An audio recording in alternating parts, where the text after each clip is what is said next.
Bom dia, bom dia, bom dia! Mais uma aula de biologia. Pega o seu controle e sintoniza neste canal que hoje nós vamos falar ainda dos invertebrados, né? A gente está no grupo dos invertebrados e ainda nesta aula de hoje, se você ficar aí até o final, a gente vai conhecer mais um grupo dos invertebrados, que é lá os equinodermos, tudo bem? Para a gente ir para frente, vamos primeiro puxar quem está lá atrás, que são os nossos exercícios, tá? Professor, uma empresa detetizadora expôs o seguinte anúncio. Então aqui, gente, ele classificou todo mundo como se fossem insetos, né? E a gente já, através das características que a gente aprendeu, a gente bate o olho, já vê que ali tem mais de outros animais que não são só considerados insetos. Vamos aqui. Ao analisar a propaganda da empresa, podemos afirmar que o anúncio contém informações incorretas, porque, além de insetos, estão citados quilicerados e vertebrados. Então, eu tenho aqui os aracnídeos, né? E o ratinho ali, que é um exemplo de um vertebrado, tá? Carrapatos, ácaros e escorpiões não são insetos corretos, e sim quilicerados pertencentes ao grupo dos aracnídeos. Verdadeiro também. Os insetos citados no anúncio são baratas, traças e formigas, dotados lá de 3 pares no corpo, né? Cabeça, tórax e abdômen, que é, professor, 3 pares de patas de cada lado. Então, todas as respostas estão corretas, beleza? Vamos para mais uma. Tatuzinho de jardim, escorpião, siri, centopeia, borboleta e todos os artrópodes apresentam uma característica em comum. Quais são elas? Simetria bilateral, esqueleto corporal externo e apêndice articulados. Mais outra, professor. Com relação às características gerais, os aspectos anatômicos e fisiológicos dos artrópodes, assinale o que for correto. Os artrópodes são animais triblásticos, celomados, com simetria bilateral, corta de um lado. Sistema digestório completo e corpo segmentado, sim. São todas as características que a gente viu na aula passada. Pode ser atribuído a um dos motivos do sucesso evolutivo, os artrópodes, a presença do esqueleto corporal externo, o exoesqueleto, que protege o corpo do animal e fornece ponto de apoio firme para a tração dos músculos, tornando o movimento mais eficiente e verdadeiro. A classe insecta possui o corpo dividido em cabeça, tórax e abdômen, verdadeiro. Até aí, 2 pares de patas, errado, tá? Aracnídeo possui o corpo dividido em cefalotórax e abdômen, 4 pares de patas, apêndices anteriores especializados por manipular os pedipalpos, verdadeiros. E a última questão está errada. Vamos para mais uma, tá? Existe diferença nas organizações e estrutura dos artrópodes. Então aqui eu tenho o grupo dos artrópodes, né? Os insetos, aracnídeos, crustáceos e diplópodes. Falta só mais uma aí nessa questão, que são os quilópodes, né? Mas vamos ver o que ela pede pra gente. Em geral são aquáticos, eu nem preciso mais ler o resto. Se eu estou falando de um tipo, de um grupo de artrópode aquático, eu só posso estar falando de um crustáceo, tudo bem? São terrestres, seu corpo apresenta cabeça, um par de antenas, pequeno tórax e um longo abdômen segmentado com 2 pares de patas, 2 diplópodes. Eu estou falando lá do tatuzinho de jardim, tá? Em geral são terrestres, corpo apresentam 3 regiões, cabeça, tórax e abdômen. Eu estou falando de uma formiguinha, então eu estou tratando de um inseto. São terrestres, a maioria apresenta o corpo cefalotórax e abdômen, não possui antenas e mandíbulas, possui 4 pares de patas. Já matei a característica aí, 4 pares de patas, cefalotórax e abdômen. Eu estou falando de um aracnídeo, principal representante as aranhas, tudo bem? Vamos para mais uma resposta correta, letra B, de bocejar, tá? Acorde que a gente vai para mais uma aqui.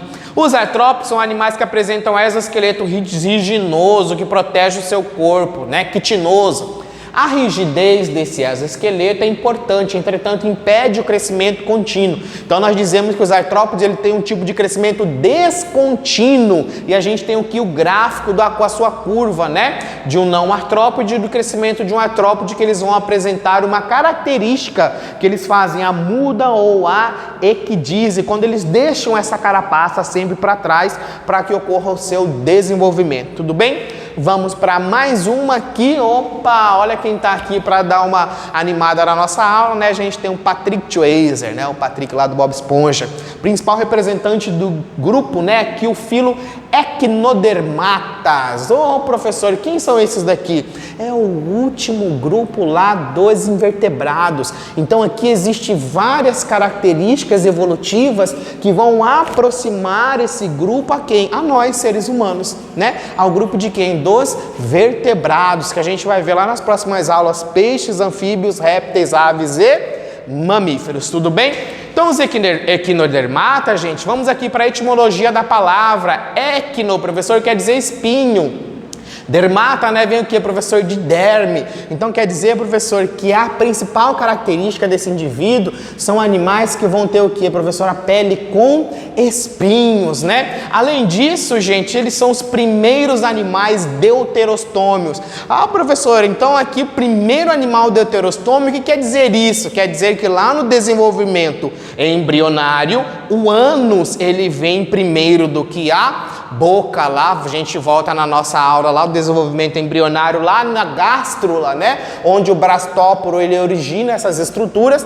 Então o que a gente viu lá para trás, todo mundo é protostômio. A partir de equinodermos, todo mundo passa a ser deuterostômios, inclusive você, animal humano, né? É um indivíduo também deuterostômio. Lá no desenvolvimento embrionário, o seu ânus vem antes do que a boca, tá bom? Professor, olha aqui uma característica também que ele vai ter, simetria pentarradiada. O que a gente viu lá foi simetria radial lá nos poríferas, né? Simetria bilateral nos outros organismos. A gente corta ele, as duas partes são iguais.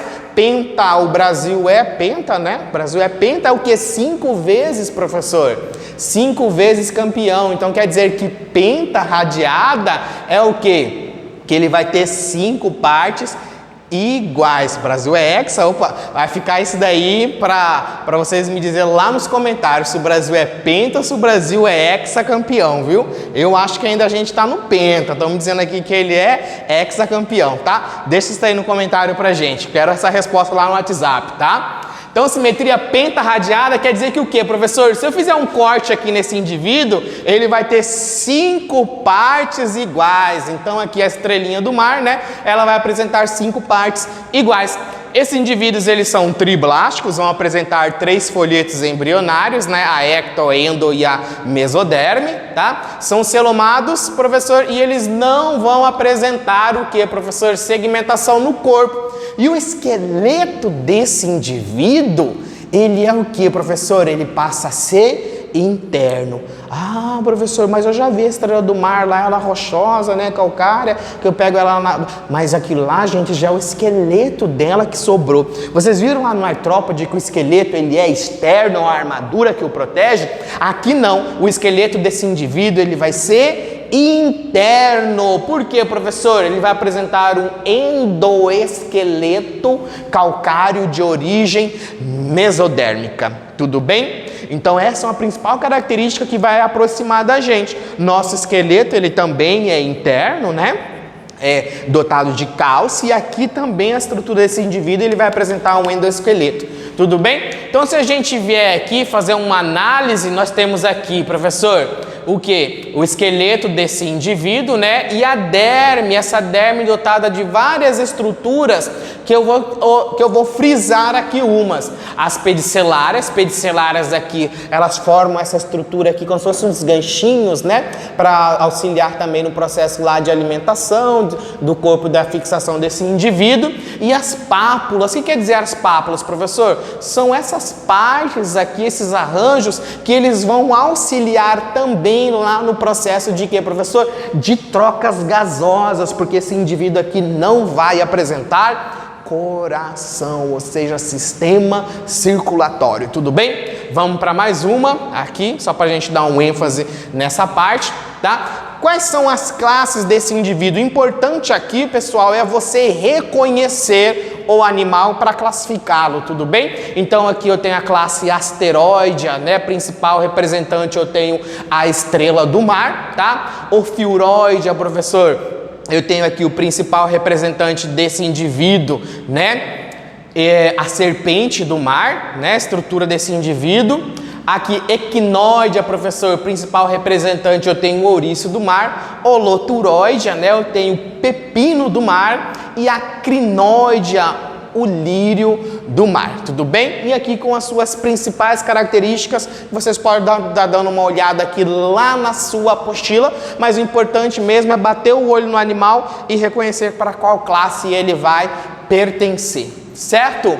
E aqui, ó, na equinóidea, né, professor, a gente tem também a bolacha lá do mar. Isso aqui, gente, principalmente aqui no litoral catarinense, a gente encontra muito isso, né? Professor, esses animais, eles vão estar também em ambientes limpos, então eles vão ser uns bioindicadores da qualidade da água daquele local, né? Então você tá lá no litoral catarinense, que a gente tem umas praias ali, né, ainda bem conservadas, você vai encontrar bastante exemplar disso daqui, que faz parte também do filo dos equinodermos, tudo bem?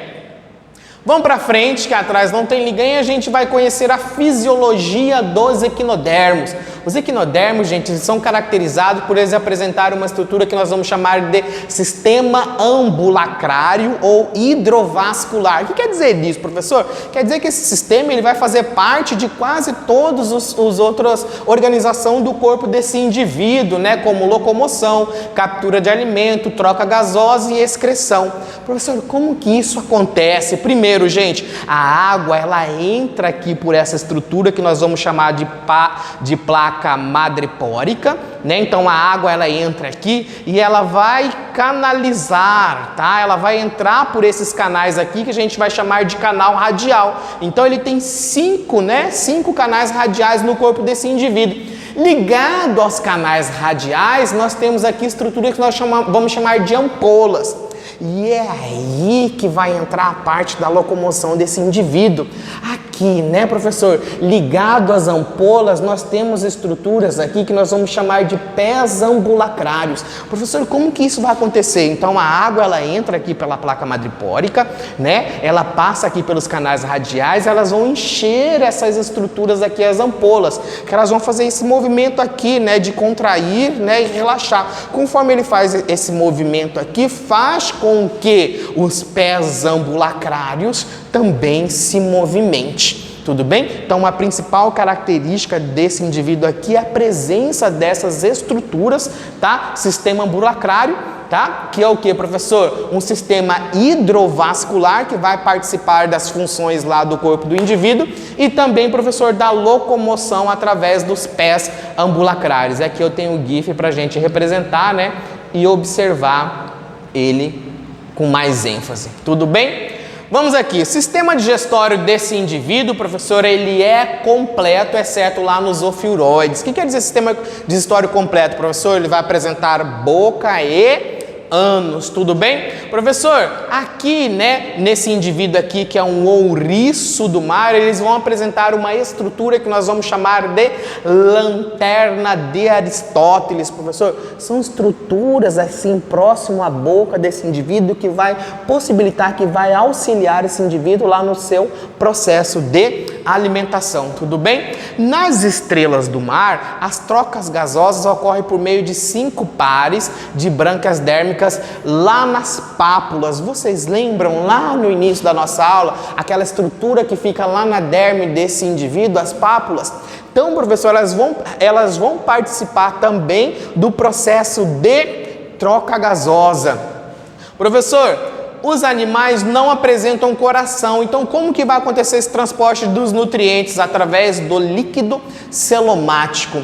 Ah, professor, olha aqui que principal característica que ainda a gente não falou. Gente, a estrela do mar, o que vai acontecer? O principal, né, a presa desse indivíduo são os moluscos. Então, quando ela vai lá para poder predar esse indivíduo, ela projeta para fora o seu intestino. Olha só, você pode procurar isso lá no YouTube, que tem, gente, microcâmeras captando isso. Então ela vai projetar para fora o seu estômago, né? E o que vai acontecer? Ela vai liberar as enzimas digestivas lá e depois ela vai absorver todo aquele líquido novamente, tudo bem? É uma coisa assim não muito bonita de se ver, mas é importante, tá? O sistema nervoso desse indivíduo ele é pouco desenvolvido, constituído por um anel nervoso que vai circundar a boca desse indivíduo e vai ramificar aqui, professor, pelos canais radiais, tudo bem? Preste atenção aqui nessa imagem que vai ter uma questãozinha relacionada a ela lá, tá? Uma característica importante dos equinodermos é a sua capacidade imensa de regeneração. E quer dizer isso, professor? Se eu pegar cada parte desse indivíduo e cortar ele novamente, ele vai originar um outro indivíduo. Então, a capacidade de regeneração desse indivíduo é muito alta. Então, aqui eu tenho uma imagem, né, representando uma parte dele. Então, o processo de regeneração também é uma principal característica do grupo dos equinodermos. E aqui a gente tem algumas estrelas do mar, né? E outros indivíduos também do grupo. Um gifzinho só para a gente dar um tchunaizinho na nossa aula também. E finalizando com o que a gente começou lá com o Patrick, bem tchunaizinho, que é que a gente tem que ficar nessa quarentena, certo? Um beijo do gordo e até a próxima aula.